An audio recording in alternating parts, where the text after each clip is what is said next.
going on, drummers? Garrett with the San Diego Drum Academy. What I want to talk about with you today is how to hold the sticks. So we have a very developed design here with the drumstick. What we've got here is the bead, the shoulder, the shaft, and then the butt of the stick. Now this stick is designed in such to where we can actually leverage the design to be able to get the stick to do the work for us, right? So if we want to be able to play this really cool, fun stuff, we've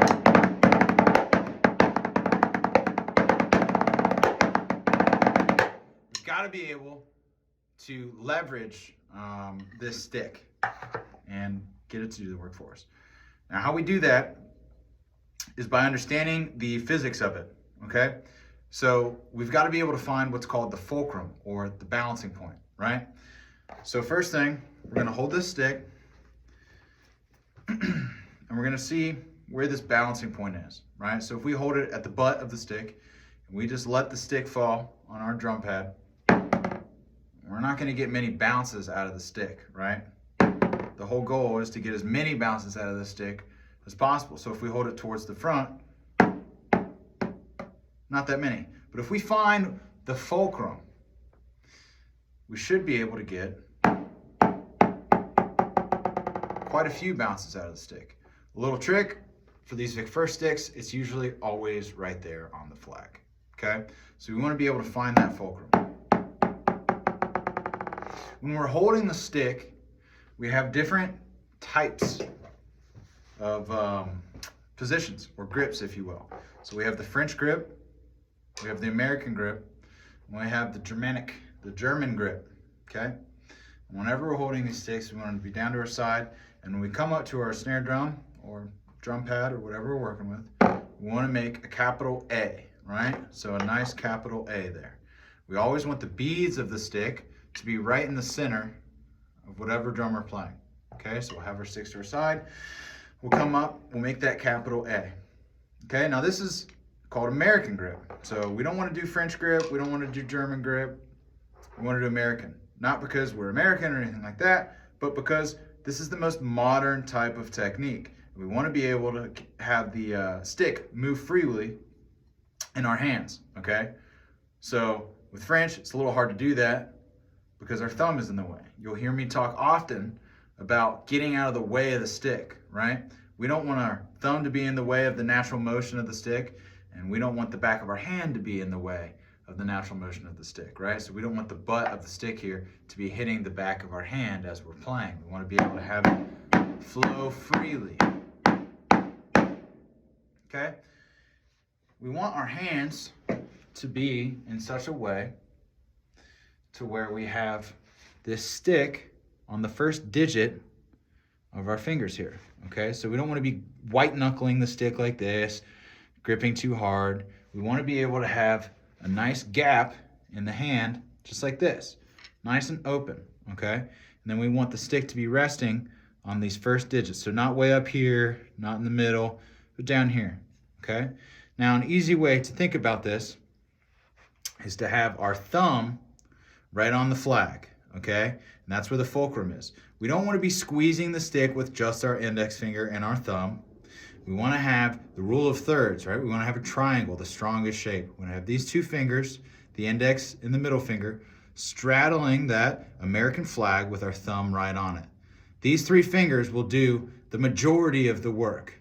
This ring finger and this pinky finger will really be on the back of the stick for support and control, guidance, so we can get the stick to move where we want it to move and stop where we want it to stop, okay? So when we're doing 8's is the exercise that we're going to talk about today. Our whole goal is to understand the physics of the stick and how to get how to get the stick to do the work for us, okay? So first thing we're going to do is come up to that A formation. We're going to find the fulcrum, right? So find where the stick balances the most, having that open grip technique, right? We don't want to be closed. We're just gripping super tight like that. Be nice and relaxed, nice and open, being able to fit a stick through this hole in between our thumb and our index fingers here, okay? And then we want to be able to essentially just see how hard we have to throw down the stick to come up to 12 inches, right? So we've got 3, 6, 9, and then 12 inches, okay? So we don't want to be playing these notes and gripping too tightly and having to lift the stick up for every note with the back of our forearm here. What we want to do is pretend that the bead of this stick is like a basketball, okay? Not a yo-yo, but a basketball, right? With the basketball, what do? Well, we dribble the ball, right? So we throw the ball down, and then the ball bounces back up, and it comes back to our hand. And what we have to do is figure out how hard we have to dribble down this basketball to come back up to our hand, right? It's the same thing with the drumstick, okay? So what we'll do is we'll come up to 12 inches, and we'll just let the stick fall right in the middle of the drum pad, okay? We'll see how many bounces that we can get. Being careful not to let it hit the back of our hand and stop the stick like that. We're not gripping it, we're just letting it fall. Okay, and once we find that rebound, again, not throwing it down, just letting it fall, 12 inches, letting it fall. What we're gonna do is catch it at the highest point of that first rebound, okay? So bounce, rebound, synonym, same thing, okay?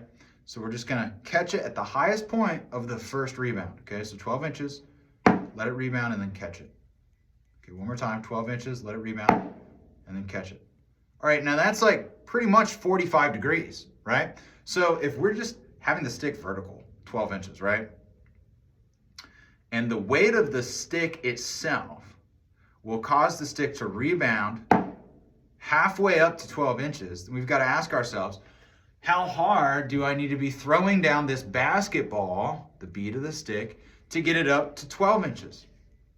Not that hard, right? I mean, like if it's already coming up to 45 with just the sheer weight of the stick, then we probably don't have to throw it down that hard to come up to 12, right? As long as we're keeping the hand nice and open, using 50% wrist, 50% finger for this, right? So visual representation here. We'll come up 50% of the way with the wrist, and the rest will be fingers, okay?